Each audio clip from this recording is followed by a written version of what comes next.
Assalamualaikum warahmatullahi wabarakatuh.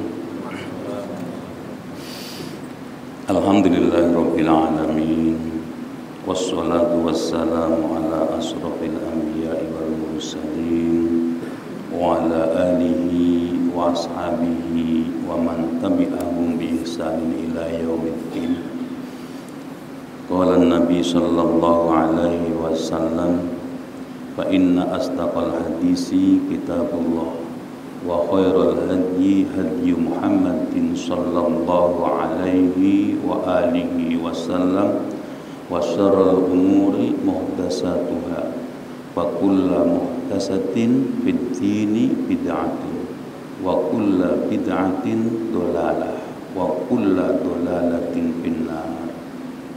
Hadirin jemaah subuh yang berbahagia, mari kita awali seperti biasa dengan baca Al-Fatihah, diteruskan dengan ikrar dan doa belajar. Al-Fatihah. A'udzu billahi minasy syaithanir rajim. Bismillahirrahmanirrahim. Alhamdulillahi rabbil alamin. Ar-Rahmanir Rahim. Maliki yaumiddin. Iyyaka na'budu wa iyyaka nasta'in. Ihdinas siratal mustaqim. Siratal ladzina an'amta 'alaihim ghairil maghdubi 'alaihim waladdallin.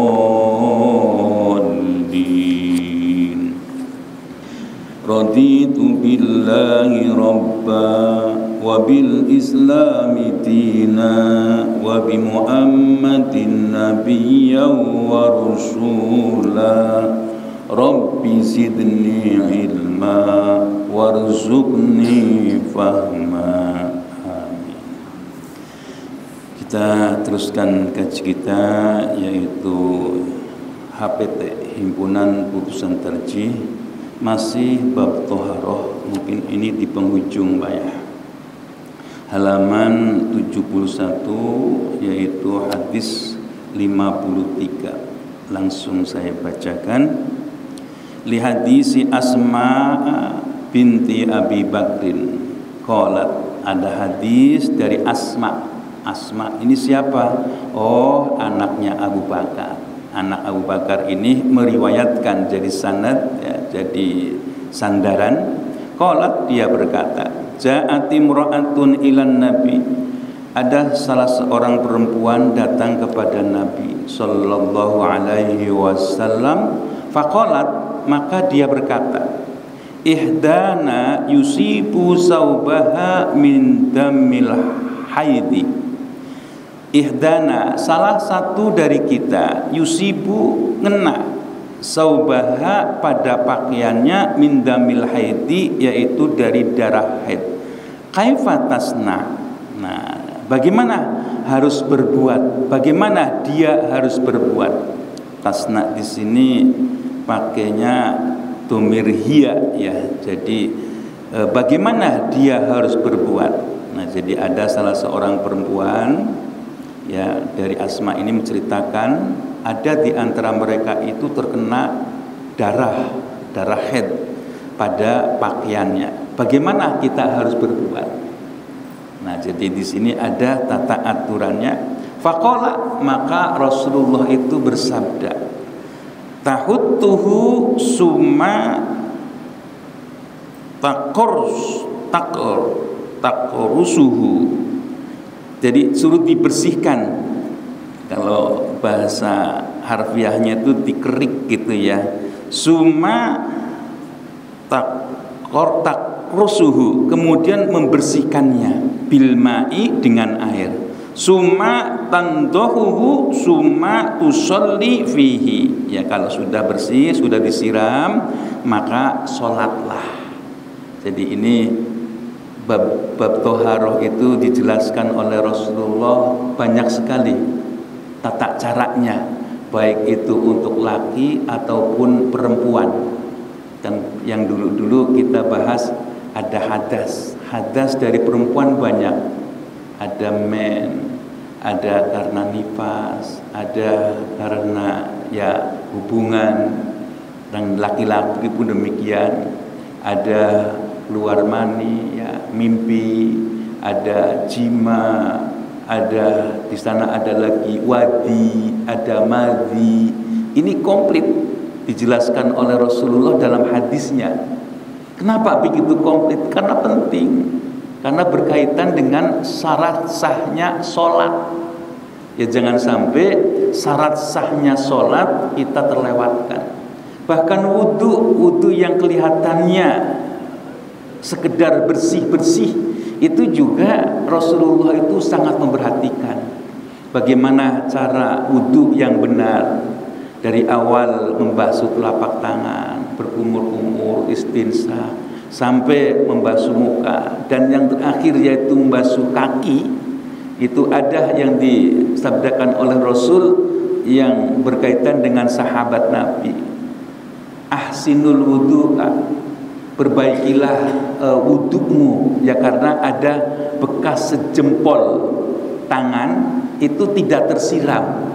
Ini yang sering sampaikan bahwa badan kita itu ada badan yang ketika kena air itu tidak melekat, langsung jalan. Oleh karena itu khusus pada anggota wudhu itu ditekankan, jangan sampai hanya disiram, suruh diusap-usap. Dan begitu juga mandi pun demikian. Jadi bebersih yang ada di dalam Islam yang namanya wudhu dengan mandi wajib itu bukan sekedar bersih-bersih, tetapi merupakan ibadah. Yang namanya ibadah harus sempurna. Jangan sampai tidak sempurna. Kalau tidak sempurna nanti tidak sah. Kalau asal usulnya tidak sah, kesananya nggak sah semua. Nah inilah yang berkaitan dengan hadas dan najis. Nah begitu juga nanti ada di sini dijelaskan perempuan yang datang kepada Rasul. Nah di sana karena kebiasaan haid, nah darahnya itu nempel pada pakaian. Nah bagaimana caranya? Tadi Rasul menyatakan suruh dibersihkan dulu. Setelah dibersihkan disiram. Nah, nanti ada penjelasannya lagi. Bagaimana kalau masih ada? Nah nanti ada pendapat yang lain. Jadi ini penjelasan hadis ini ada kaitannya dengan ayat yang turun liqaulihi ta'ala, karena ada firman Allah wa yunazzilu 'alaikum minas sama'i ma'an liyutahhirakum bih, dan Allah menurunkan bagimu dari langit yaitu air, liyutahhirakum, untuk membersihkan kalian, bihi dengannya, dengan air. Jadi kalau kita perhatikan dari beberapa yang telah dijelaskan, yang bisa membersihkan baik itu kotoran ataupun hadas, yaitu ada dua yang ada di sini ya Pak ya. Yang pertama air jelas, yang kedua tanah. Tanah itu juga bisa membersihkan, seperti pelaksanaan tayamum. Ini kalau kita lihat hikmah adanya tayamum itu luar biasa. Jadi di sana itu kalau kita perhatikan orang yang bertayamum itu kan pakainya kotoran ya, kelihatannya ya, debu gitu kotor.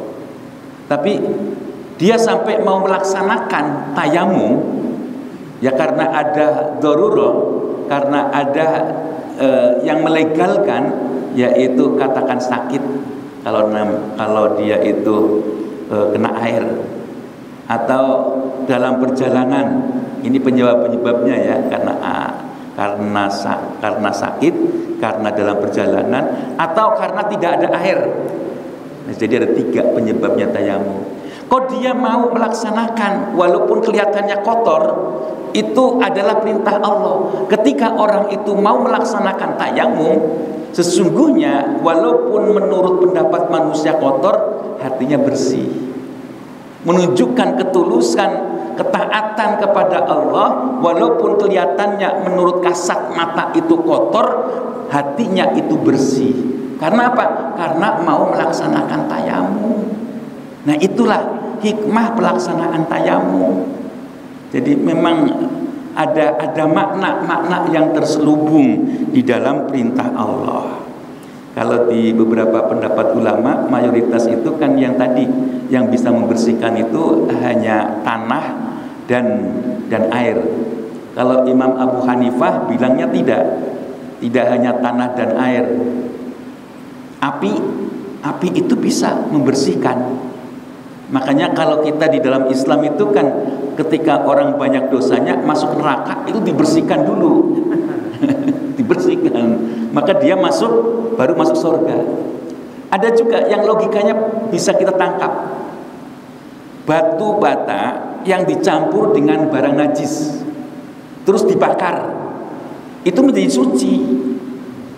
Nah ini makanya Imam Abu Hanifah itu menyatakan bahwa yang bisa membersihkan yaitu ada 3. Air jelas, terus yang berikutnya yaitu tanah, yang berikutnya yaitu api. Api itu untuk membakar tanah. Nah terus tanah itu kan kalau walaupun campuran, nanti ketika sudah menjadi bata suci. Ya, jadi itulah Imam Abu Hanifah itu sampai seperti itu. Yang berikutnya li hadisi Abi Hurairah, ada hadis Abu Hurairah anna Haulata binta Yasar, bahwa Haulah nama orang ya, binta Yasarin anaknya Yasar, qalat dia berkata, ya Rasulullah ya Rasul, laisa li illa saubun, tidak ada bagiku hanya satu kain, ya saubun wahidun, yaitu hanya satu kain, wa ana ahidu fi, dan aku dalam keadaan haid. Qala, maka Rasulullah itu bersabda, fa idza tohurti faksili, apabila kalian itu telah bersih, faksili, maka kalian mandi, maudi ad-dami summa yusolli fi, yaitu setelah dibersihkan maka kamu pun boleh sholat ya dengan yang tadi yang sudah dibersihkan darahnya. Qalat, maka dia pun berkata, si perempuan tadi ya Rasulullah ya Rasul, illam yahruj asaruh, bagaimana tidak keluar bekasnya? Qala yakfiki, maka mencukupi bagimu alma'u wala yadurruki asaruh.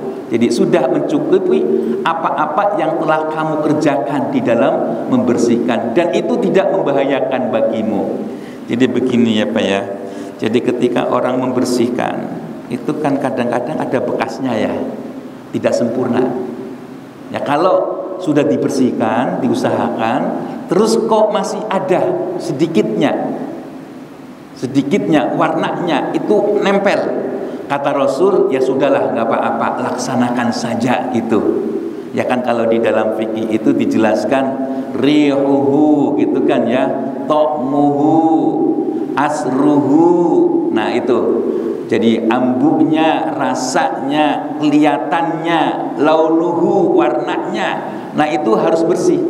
Nanti kalau di dalam fikih itu di dalam beberapa penjelasan yaitu kalaupun ada umpamanya darah nyamuk itu kan kadang-kadang kita tepak terus nempel, selagi masih tertutup dengan jari itu masih boleh. Itu kalau menurut fikih. Ya mungkin ini penjabaran dari hadis Rasul, kalau ada bekas itu dibolehkan. Ya udahlah, sholat sajalah kalau memang bekasnya susah dihilangkan. Ya ini. Ya, jadi dulu kan orang membersihkan itu mungkin tidak seperti sekarang ya. Kalau sekarang kan direndam itu ya, dibaiklin atau soklin atau apa gitu ya, berhari-hari nanti baru dicuci. Nah itu mudah. Kalau dulu kan susah. Nah sampai seperti itunya. Dan perlu diketahui ada beberapa hal najis yang sifatnya ma'fu. Ma'fu itu artinya dimaafkan. Jangan dikira bapak-bapak ketika ke masjid itu sendalnya itu kan pakai sendal jepit ya, jepret itu kalau ada kotoran itu kena. Tapi karena sedikit dimaafu. Ya kalau yang pakai motor terus lewat air comberan, Nah itu percikannya jangan dikira jelas itu kumpulan air najis kok. Itu ma'fu, jadi dimaafkan. Jadi ada beberapa hal yang memang di dalam Islam itu yang susah dihindari, maka ada yang dimaafkan. Nah itulah kehebatannya daripada ajaran Islam. Kita teruskan. Li hadisi Ummi Qais binti Muhsan, ada hadis Ummu Qais yaitu anaknya Muhsan radhiyallahu anha, mudah-mudahan Allah meridhoinya, annaha atat bibnilaha, bahwa dia itu datang dengan anaknya sogirin yang kecil, lam yakulit to'ama, belum memakan nasi, ila Rasulillah, kepada Rasul sallallahu alaihi wasallam, fa ajlasa, maka dia pun mendudukkan. Jadi Rasulullah menerima terus mendudukkan, fi hijrihi, yaitu dalam pangkuannya, fabala ala saubihi, maka dia pun pipis kencing, fada'a bima'in fanadhahu, maka Rasulullah meminta air dan cukup dicipratkan, walam yaghsilhu, dan tidak mengguyurnya. Nah inilah yang disebut dengan najis mukhaffafah, najis yang ringan. Jadi untuk anak kecil laki-laki ya, kalau perempuan beda, yang belum makan apa-apa selain ASI dari lahir sampai 2 tahun, itu najisnya mukhaffafah, cukup dicipratin aja, tidak perlu dibanjur. Nah inilah najis yang paling ringan. Tapi kalau zaman sekarang kayaknya susah ya Pak ya, punya anak langsung suplemen tambahin. Bahkan ada orang yang lahir terus belum apa-apa sudah dikasih madu bibirnya. Nah ini menunjukkan bahwa anak dilahirkan pakai ASI aja cukup, asal ibunya itu normal. Ya, jadi ini menunjukkan bahwa ASI itu penting banget. Dan anak yang diberikan ASI sampai 2 tahun, daya imunnya beda dengan anak yang dikasih ASI kurang dari 2 tahun. Ini kelebihannya ASI. Ya, luar biasa Rasulullah itu. Ya, jadi cukup dicipratin dengan air bersih, tidak perlu dibanjur kalau najis mukhaffafah. Berbeda najis mutawasithah. Najis mutawasithah itu ya kotoran kita, kotoran hewan, bangkai, itu najis mutawasithah, darah, nanah. Nah itu najis mutawasithah. Nanti ada penjelasan yaitu najis mughalladah. Najis mughalladah itu apa sih? Yaitu air liur anjing. Nanti akan ada penjelasannya. Li hadisin Abi Hurairah, karena ada hadis dari Abu Hurairah, tahuru ina'i ahadikum, membersihkan salah satu tempat dari kalian, idza walagha fihil kalbu, ketika dijilat oleh anjing, ayyaghsilahu sab'a marratin, membasuhnya itu sampai 7 kali. Perlu diperhatikan, dalam bahasa itu ada maksimal ya. Kalau di dalam bahasa Arab maksimal itu 3. Kalau di dalam bahasa kita kalau dalam bahasa Inggris itu 2 jamak. Ya, jadi ini beda ya. Kalau dalam bahasa Arab kan ada mufrad sendirian, tasniyah. Nah itu 2, jamak. Nah 3. Jadi kalau bahasa Inggris enggak, plural itu jamak ya, single plural. Nah ngomongnya susah. Nah di sini menunjukkan siram dengan 7 air itu sebanyak-banyaknya. Ulahunna biturab, salah satunya itu dicampur dengan tanah. Nah ini yang berkaitan dengan pencucian kotoran yang dijilat oleh anjing. Ulahunna au ukhrahunna biturab, yang salah satunya di awal ataupun di akhir itu dengan tanah. Nah ini ada salah seorang keturunan dari Kiai Haji Ahmad Dahlan di luar negeri. Beliau itu memperhatikan orang Islam kadang-kadang jadi buruh untuk nyuci anjing gitu kan ya. Nah beliau itu membuat sabun yang di dalamnya itu ada unsur tanahnya. Itu Winai Dahlan itu berada di Thailand. Beliau itu membuat seperti itu. Memang keturunan dai itu ya anaknya menjadi dai di mana-mana gitu ya. Dia tidak mentang-mentang pamannya ya. Kalau di ormas lain kan kalau bapaknya jadi pendiri, anaknya harus nongkrong gitu ya. Di Muhammadiyah enggak. Malah ada yang di Prancis, ada yang di Amerika, ada yang di Thailand, anak keturunannya mereka memegang tampok tentang keagamaan. Nah ini Winai Dahlan pun demikian. Beliau membuat sabun yang di dalamnya itu ada unsur tanah. Kalau sudah seperti itu, ya udah, nggak usah pakai tanah. Kalau sudah ada unsur tanahnya, ya itulah harus kita perhatikan ya. Nah, kalau tentang najis, ini memang ada beberapa pendapat ulama ya. Jadi kalau Imam Malik, air liur anjing enggak najis. Karena apa? Karena anjing yang sudah dididik, dikasih keterampilan, dia itu bisa disuruh ketika sudah menangkap, dibawa kepada majikannya, tidak ada perintah sisa gigitan anjing disuruh disuci, nggak ada. Makanya kalau Imam Malik itu membolehkan. Nah kalau Imam Abu Hanifah menyatakan, oh enggak semuanya. Kalau air liurnya anjing terus semuanya najis, enggak. Yang dimaksud adalah air liurnya aja. Kalau Imam Abu Hanifah itu menyatakan anjing itu enggak masalah.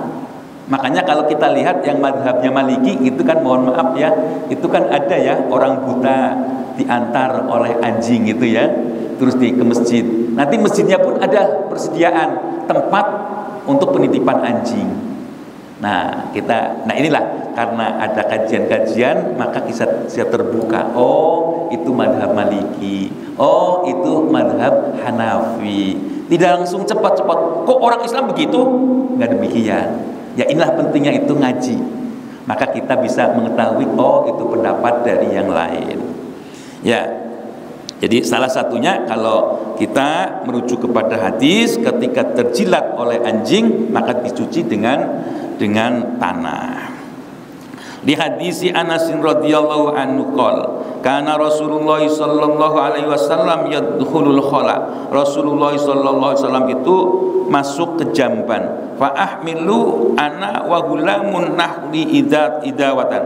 Rasulullah tuh beserta anak ya kecil, terus beliau itu juga membawa tempat air dan membawa tongkat. Fayastanji bil ma'i, maka Rasulullah bersuci dengan air. Nanti ada beberapa pengganti air ya, ada batu-batuan. Di hadis Aisyah anna Nabi sallallahu alaihi wasallam, bahwa Nabi sallallahu alaihi wasallam bersabda, idza dhahaba ahadukum ilal ghaid falyastatib. Apabila kalian itu untuk ada hajat besar, berak ya, BAB, falyastatib, maka bersihkanlah. Bisalah sati ahjarin dengan 3 batu. Fa innaha tujzi'u anhu, maka sesungguhnya itu mencukupi. Jadi kalau tidak ada air Pak ya, itu boleh kita istinja. Jadi dengan batu. Kalau di hotel-hotel itu Pak, orang-orang barat itu kan kalau pakai air itu bilangnya primitif.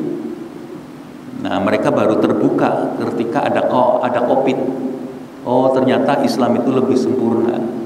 Kalau orang barat itu terutama ya ada orang kelompok-kelompok tertentu Pak, ketika memegang kotoran sendiri itu dibilangnya rendah gitu. Jadi kelompok-kelompok tertentu, dan orang-orang barat itu menuduh orang-orang Islam itu primitif karena suka menggunakan air. Dibilangnya seperti itu. Makanya kan kalau di hotel-hotel yang berbintang itu kan mohon maaf ya, kadang-kadang airnya itu susah, malah disediakan dengan tisu. Ya kalau seperti itu adanya ya kita pakai tisu boleh. Karena nanti ada yang bisa untuk bersuci, diantaranya yaitu batu-batuan, kerikil. Ya, jangan yang membahayakan ya Pak ya. Beling jangan dipakai, itu berbahaya. Nah nanti ada penjelasan di sini, ya saya baca dulu. Wali hadis Salman qalat, ada hadis dari Salman, ia berkata, laqad nahana Rasulullah sallallahu alaihi wasallam, sungguh Rasulullah telah melarang kepada kita an nastaqbilal kiblata bihaitin au baulin. Kita tidak boleh Pak menghadap ke arah barat, nggak boleh. Ketika kita itu berak, kencing, itu nggak boleh. Wa an nastanji bil yamin, dan bersuci pakai tangan kanan, itu juga nggak boleh. Disuruh pakai tangan kiri. Wa an nastanji bil yamin au an nastanjiya bi aqalla min salasati ahjarin, atau kita bersuci tapi kurang dari 3 batu, itu juga tidak diperkenankan oleh Rasulullah. Au annastanjiya bi rojiin au bi almin, pakai kotoran apa itu, kalau anak-anak muda itu kadang-kadang suka bercanda, oh ada batu muda itu ternyata beraknya kerbau yang sudah numpuk, udah kering, itu kan hijau ya Pak ya, dibilangnya batu muda. Itu kalau udah kering kan bisa diangkat. Nah itu untuk cebok nggak boleh. Jadi dari kotoran hewan untuk bersuci, untuk istinja itu tidak diperkenankan. Atau tulang pun tidak diperkenankan. Jadi ini dua-duanya itu tidak diperkenankan untuk beristinja. Bahwa tulang itu juga merupakan salah satu makanan sebangsa jin. Jadi kita disuruh menghormati makanan makhluk lain. Nah ini tulang itu tidak boleh digunakan untuk bersuci. Li hadisil mutaqaddim anifan, karena hadis yang sudah kita baca bersama barusan, wa hadisin Salman, dan hadis Salman, qala amarona, yakni Nabi Muhammad itu meminta kepada kita allan naktafi biduni salasati ahjarin, tidak cukup kalau beristinja itu kurang dari 3 batu. Ini Rasulullah itu bilang seperti itu. Laisa fiha rojiun wala adun, dan begitu juga yang namanya kotoran hewan itu juga tidak bisa untuk bersuci, tidak ada artinya apa-apa.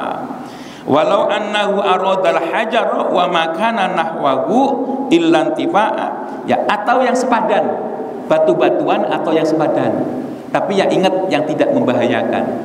Jadi dulu Rasulullah itu juga membersihkan dalam beberapa periwayatan dengan rerumputan yang kering, itu boleh untuk bersuci.